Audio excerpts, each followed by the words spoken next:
Hello friends, നമുക്കിന്ന് binding വയർസിനെ പറ്റി സംസാരിക്കാം.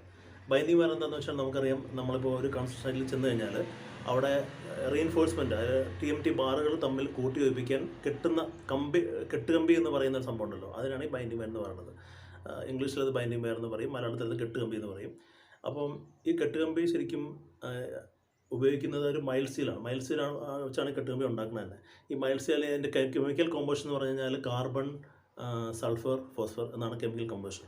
അതിൻ്റെ UTS അല്ലെങ്കിൽ അൾട്ടിമേറ്റ് സ്ട്രെങ്ത് എന്ന് പറഞ്ഞാൽ എപ്പോഴും 500-ൻ്റെ താഴെ ആയിരിക്കും.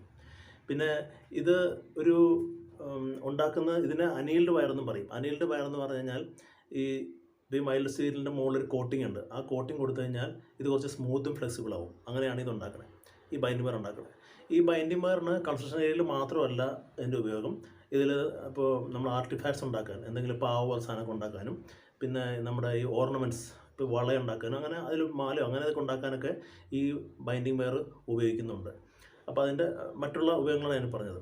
നമുക്കിപ്പോൾ ഈ നമ്മുടെ കൺസ്ട്രക്ഷൻ ഫീൽഡിൽ ഈ ബൈൻഡിങ് വയർ ഇപ്പോൾ നമ്മൾ കുറച്ച് ഇപ്പോൾ ഈ ഡിപ്പെൻഡ്സ് അപ്പോൺ നമ്മുടെ ഡയമീറ്റർ ഓഫ് ദ ബാർ. ഈ TMT ബാറിൻ്റെ ഡയമീറ്റർ വലുതാവുന്നതനുസരിച്ച്, അതിപ്പോൾ 25, 30 അങ്ങനെയൊക്കെ പോവുകയാണെങ്കിൽ, അല്ലെങ്കിൽ 16, 18 കൂടുന്നതനുസരിച്ചിട്ട് ഈ ബൈൻഡിങ് വയറിൻ്റെ ഉപയോഗം കുറയും.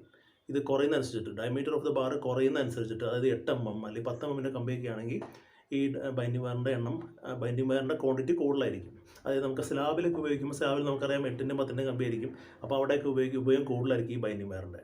പിന്നെ ഈ ബൈൻഡിങ് വയർ നമ്മൾ ഇപ്പോൾ ഗാലനൈസ്ഡ് ബൈൻഡിങ് വയർ വരുന്നുണ്ട്. അതായത് മൈൽഡ് സ്റ്റീൽ മാത്രമല്ല, ഗാലനൈസ്ഡ് ആയിട്ടുള്ള കൊറോഷൻ റെസിസ്റ്റൻ്റ് ആയിട്ടുള്ള ബൈൻഡിങ് വയറും ഇപ്പോൾ വരുന്നുണ്ട്. അത് നമ്മൾ ഉപയോഗിച്ച് തുടങ്ങിയിട്ടുണ്ട്.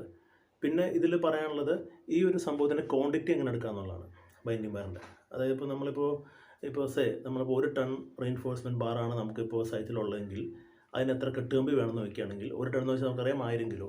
1000 കിലോയുടെ 1% എടുക്കുക. എപ്പോഴും റീഇൻഫോഴ്സ്മെൻറ്റ് 1% എടുക്കുക. അപ്പോൾ 1000 കിലോയുടെ 1% എന്ന് പറഞ്ഞാൽ നമുക്ക് ഈ കാണുന്ന പോലെ തന്നെ 10 കിലോ വരും. അല്ലെങ്കിൽ നമുക്ക് ഇപ്പോൾ ഒരു 100 കിലോ എടുക്കുകയാണെങ്കിൽ അത് 0.7 to 1.3 കിലോഗ്രാം വരെ റേഞ്ച് ഡിഫറൻസ് വരാം.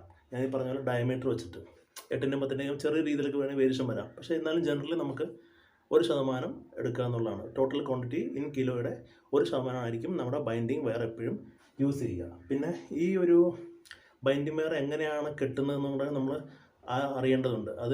അതും ഈ പറഞ്ഞ പോലെ ഡയമീറ്റർ ഓഫ് ബാറിന് ഡിപ്പെൻഡ് ചെയ്തിട്ടാണ്. ചെറിയ ഡയമീറ്ററിന് എങ്ങനെയാണ് ബൈൻഡ് ചെയ്യുന്ന പോലെ ആയിരിക്കില്ല വലിയ ഡയമീറ്റർ വരുമ്പോൾ ബൈൻഡ് ചെയ്യുന്നത്. പിന്നെ ഇതിൽ പറയാനുള്ളത്, ഇതെപ്പോഴും നമ്മൾ ഡബിളായിട്ടാണ് യൂസ് ചെയ്യുന്നത്. ഒറ്റ കമ്പിട്ടല്ല കെട്ടുക, എപ്പോഴും ഇത് 2 മടക്കിയിട്ടാണ്, ഡബിളായിട്ട് വേണം ഇത് യൂസ് ചെയ്യാൻ. എന്നാലേ അതിന് സ്ട്രെങ്ത് വരുള്ളൂ. അപ്പോൾ നമുക്കിപ്പോൾ ഈ കാണുന്ന പോലെ തന്നെ 16 to 25 mm കമ്പിയാണെങ്കിൽ അതിൻ്റെ കെട്ട് ഇങ്ങനെയാണ് കെട്ടാൻ. ഈ കാണുന്നതൊന്ന് നോക്കി വെച്ചോ, ഇങ്ങനെയാണ് കെട്ടാൻ, ക്രോസ് ആയിട്ട്. 6 to 12 വരെ ഒറ്റ ക്രോസ് കെട്ടിയാൽ മതി.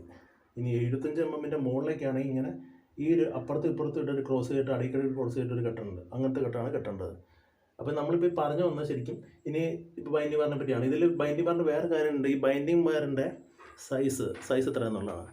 സ്റ്റാൻഡേർഡ് സൈസ് ഉണ്ട്. സ്റ്റാൻഡേർഡ് സൈസ് ശരിക്കും 16 ഗേജ് ആണ്. 16 ഗേജ് എന്ന് വെച്ചാൽ 1.51 mm ആണ്.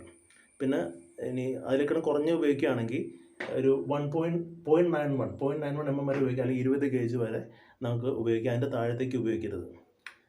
താഴത്തേക്ക് ഉപയോഗിച്ച് കഴിഞ്ഞാൽ പിന്നെ അതിൻ്റെ ഒരു പർപ്പസ് നടക്കില്ല. അപ്പോൾ ഇതാണ് ഇപ്പോൾ നമുക്ക് ബൈൻഡിങ് വയറിനെ പറ്റി പൊതുവെ പറയാനുള്ളത്. ഇപ്പോൾ നമ്മൾ പറഞ്ഞു കഴിഞ്ഞു, മൈൽഡ് സ്റ്റീലാണ്, ഗാലനൈസ്ഡ് ആയിട്ട് ഉപയോഗിക്കാറുണ്ട്, സ്മൂത്ത് ഫ്ലെക്സിബിളാണ്, അനീൽഡ് വയർ എന്ന് പറയും. അതിന് കോട്ടിംഗ് കൊടുക്കുന്നത് ഞാൻ കുറച്ചും പറഞ്ഞോളൂ. അതിൻ്റെ സൈസ് പറഞ്ഞു.